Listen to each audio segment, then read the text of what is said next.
গত 22শে December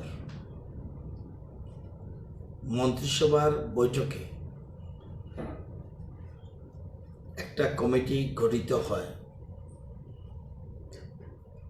subject হলো constitution of the scrutiny committee for scrutiny of applications received for providing employment to members of a family of persons killed in political violence till 9th March 2018.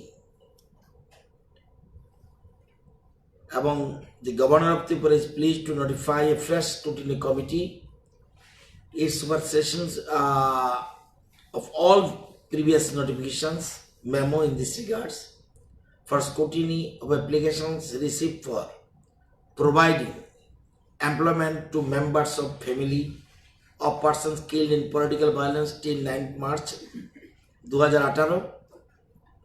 The name and designation of chairman with other officers and functions of the scrutiny committee are as follows: Ratanlal Nath, Honorable Law Education Minister Chairman. Secretary Law is a member. Inspector General of Police to be nominated by DGP member. Secretary in charge of ICA Department member. The additional / Joint Secretary Home Department member. Director ICA convener. এই 6 জনকে নিয়ে একটা scrutiny committee হয়। চেয়ারম্যানের দায়িত্ব আমাকে দেওয়া হয়েছে। আজকে এই কমিটির বৈঠক হয়। এই বৈঠকে কমিটি আরো স্বচ্ছতার জন্য স্পেশাল ইনভাইটি স্পেশাল সেক্রেটারি রেভিনিউকে স্পেশাল ইনভাইটি হিসেবে রাখা হয়। এই কমিটি প্রয়োজন বোধে কোনো ডিপার্টমেন্ট যদি মনে করে কাউকে স্পেশাল ইনভাইটি করতে পারে, সে করতে পারবে। ঘটনাটা আমাদের রাজ্যে বিভিন্ন সময়ে আমাদের রাজ্য সৃষ্টি হওয়ার পর বিভিন্ন সময়ে দেখা গেছে যে রাজনৈতিক সংঘর্ষে বহু রাজনৈতিক মামলা রাজনৈতিক খুন হয়েছে। অনেক সময় কেউ সাহায্য পেয়েছে, অনেক সময় কেউ সাহায্য পায়নি, অনেকে সে বেনিফিট পায়নি। Under the leadership of Biplab Kumar Deb, উনি মুখ্যমন্ত্রীর দায়িত্ব গ্রহণ করার পর যে সরকার যে সময় থাকুক না কেন, 9th মার্চের আগে যে সময় যে সরকার থাকুক, সে জোট সরকার হোক, সে আগের সরকার হোক, যে নৃপেনবাবুর নেতৃত্বে হোক,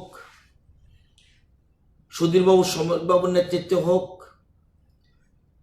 বা পরবর্তী সময় মানিক সরকারের নেতৃত্ব হোক, দশরথ বাবুর নেতৃত্ব হোক, যত সরকার ছিল সেই সময় যদি কোনো রাজনৈতিক সংঘর্ষে বা রাজনৈতিক পলিটিক্যাল ভায়োলেন্সে যদি কারো মৃত্যু হয়, তাদের পরিবারে সরকারি চাকরির দাবি উঠেছে। রাজ্য সরকারের কাছে আমরা যখন গঠন করলাম সরকার, বিভিন্ন জায়গা থেকে বিভিন্ন পিটিশন পড়া শুরু করলো। তখন আমরা কোনো সিদ্ধান্ত গ্রহণ করিনি।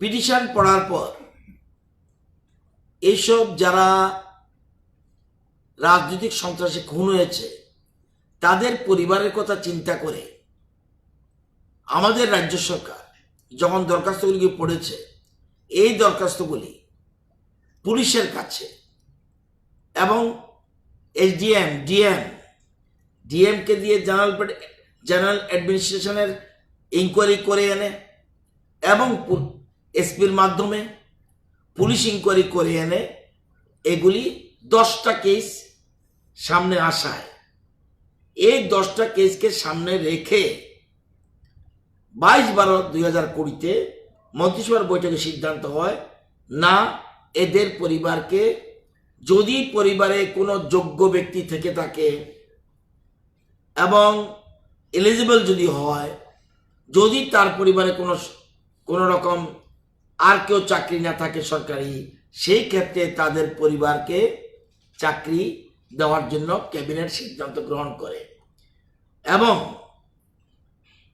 22 তারিখের পরে 23 ডিসেম্বর রাজ্য সরকার থেকে আইসিআই দপ্তর থেকে একটা বিজ্ঞপ্তি জারি করা হয় আমাকে চেয়ারম্যান করে, বাকি যে মেম্বার বললাম তাদেরকে নিয়ে। আজকে এই কমিটির প্রথম বৈঠক হয়। আমাদের সামনে 10টা কেস ছিল, সেগুলি পুলিশ ডিপার্টমেন্ট থেকে ইনকোয়ারি হয়ে এসে এবং সিভিল অ্যাডমিনিস্ট্রেশন থেকে এসডিএম ডিএম হয়ে এসে ইনকোয়ারি ডিসি লেভেল পর্যন্ত সবকিছু হয়ে এসে রিপোর্টগুলি গভর্নমেন্টের কাছে ছিল। এই গভর্নমেন্টের যে জিনিসগুলি ছিল ইনকোয়ারি করার পরে আজকে মিটিংয়ে প্লেস করা হয়। এই প্লেসে প্রথম মিটিংয়ে আমরা 10টা কেসের মধ্যে 60টা কেসকে রিকমেন্ড করি যে তাদেরকে yes they are fit for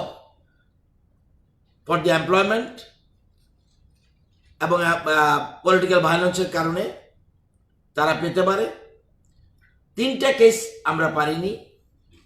একটা শ্রীমতী অয়নিকা ভট্টাচার্য ব্র্যাকেটে Pal, wife of late Biswajit Pal, Milan Chakra, Adarshapalli, west Tripura. এটা জেনুইন হলো this is a case of political violence হলেও যেহেতু আমাদের কাট অফ ডেট আমাদের বলা হয়েছে 9 মার্চ, ঘটনা 24/6/2018, সুতরাং আমাদের কিছু করার নেই। কমিটির বাইন্ড ডাউন করে দেওয়া হচ্ছে 9 মার্চের মধ্যে যত অতীতে সবগুলি কেসকে আসবে।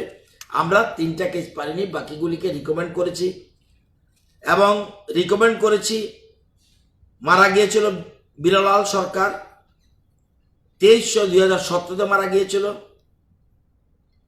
তার পরিবারকে রিকমেন্ড করেছে, তাদের পরিবারে উপযুক্ত লোক রয়েছে, আর্নিং মেম্বার নেই।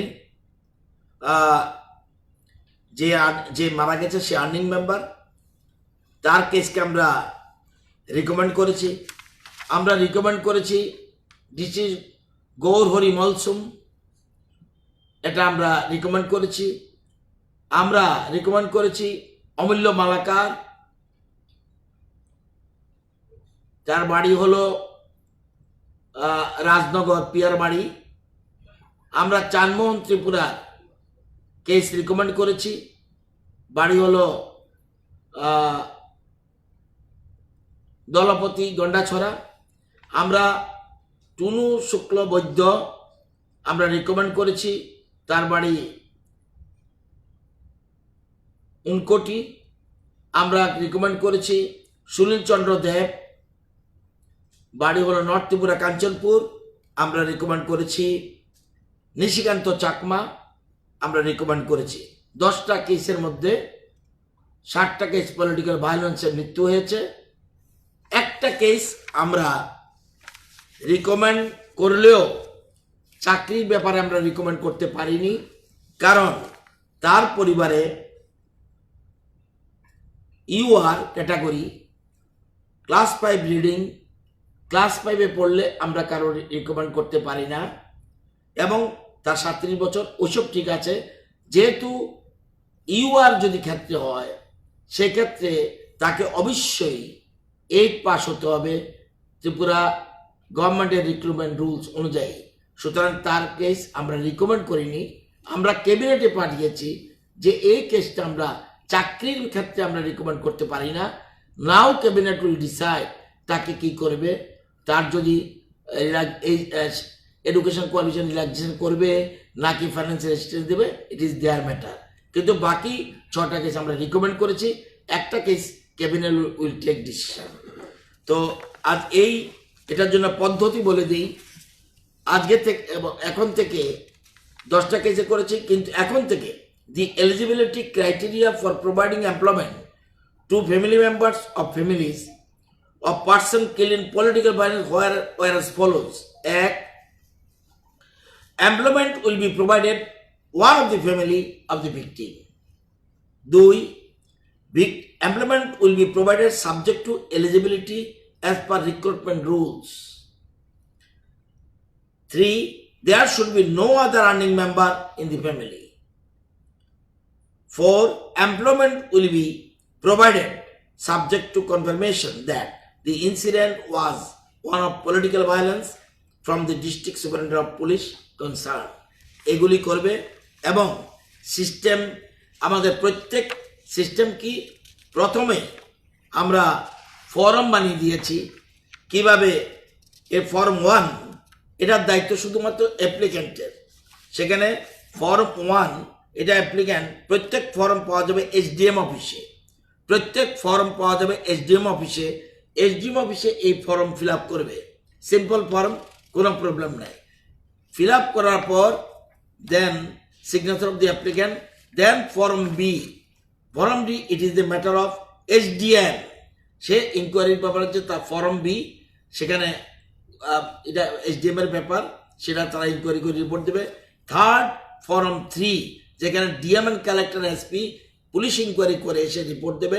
এই রিপোর্ট পাওয়ার পরে আমাদের এই কমিটির কাছে প্লেস হবে, পুলিশ কমিটি সেটা রিকমেন্ড করবে ওয়েদার এলিজিবল অর নট। এরপরে এটা আমরা ক্যাবিনেটে পাঠাবো ফর এমপ্লয়মেন্ট। এই সিদ্ধান্ত আমরা নিয়েছি। এবং আমরা যেহেতু আমরা সবসময় বলি যে আমাদের একটা স্লোগান সবকা সাথ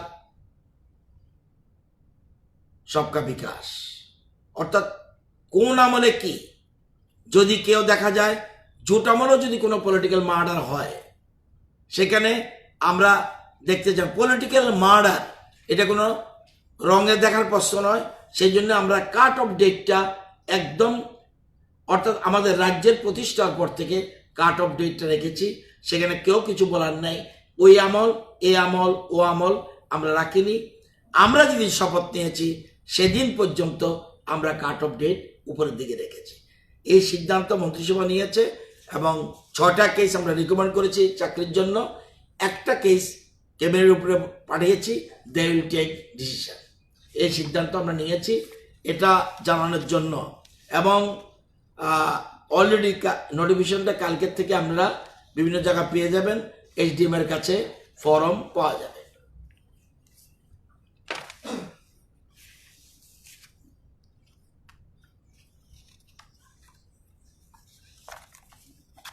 কোনো কিছু যে ডেটটা বলেছেন আপনাদের বিজেপির একজন বিধায়ক কিছুদিন আগে বলেছেন রাজ্যে কোনো পলিটিক্যাল মার্ডার হয়নি।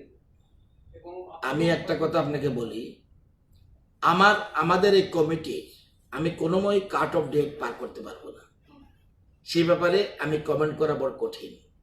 আমাকে দায়িত্ব দেওয়া হয়েছে within this period political violence যদি হয়ে থাকে I can recommend,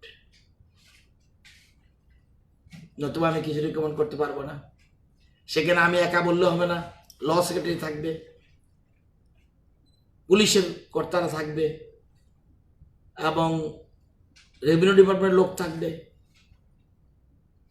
আইসি দপ্তরের সেক্রেটারি থাকবে, আইসি দপ্তরের ডাইরেক্টর থাকবে, তারা আলোচনা ক্রমে সিদ্ধান্ত।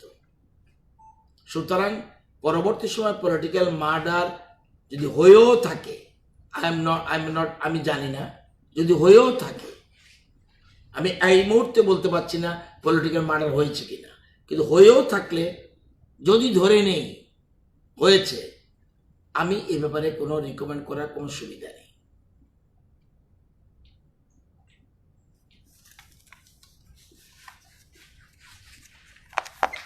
আরেকটা বিষয় জানার ছিল যে এই পুরো প্রসেসটা কমপ্লিট করার ডিএম এর যে প্রসেসটা কমপ্লিট করতে এটা কোনো সময়সীমা রাখা হয়েছে কি? না, এটা দ্রুতই হবে।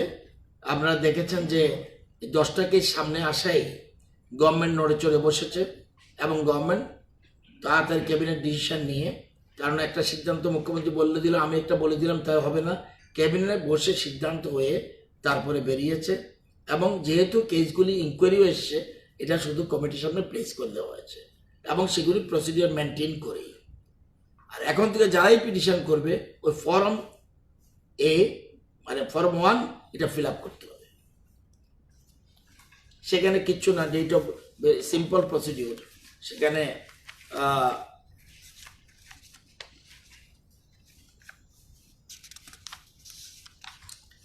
সেখানে আছে name of the applicant, father's name, present address, permanent address, indicate the address for correspondence, date of birth, nationality of the applicant, education qualification, marital status of the applicant, whether a CST, preference for job, preference for place posting, name of deceased, father's husband, name of the deceased, occurrence of the incident, police station, case number, এগুলি সব mention করে যা form করে, এটা কিচ্ছু না, সবখানি থাকবে।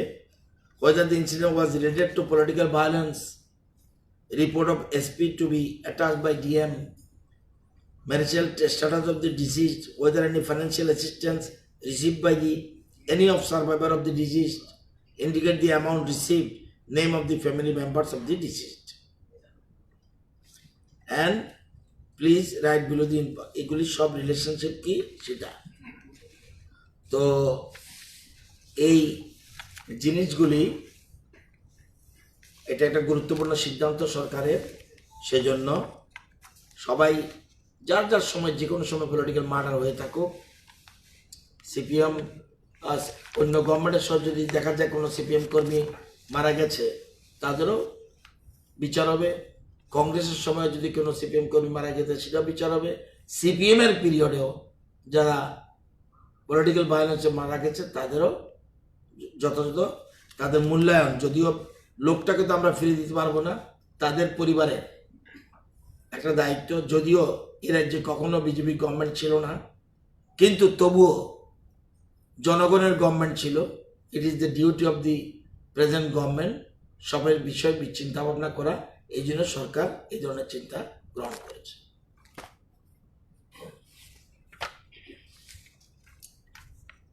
আর যেহেতু আগামী দিন 25শে ডিসেম্বরে রাজ্যের সকল মানুষকে আমি শুভেচ্ছা জানাচ্ছি, অভিনন্দন জানাচ্ছি।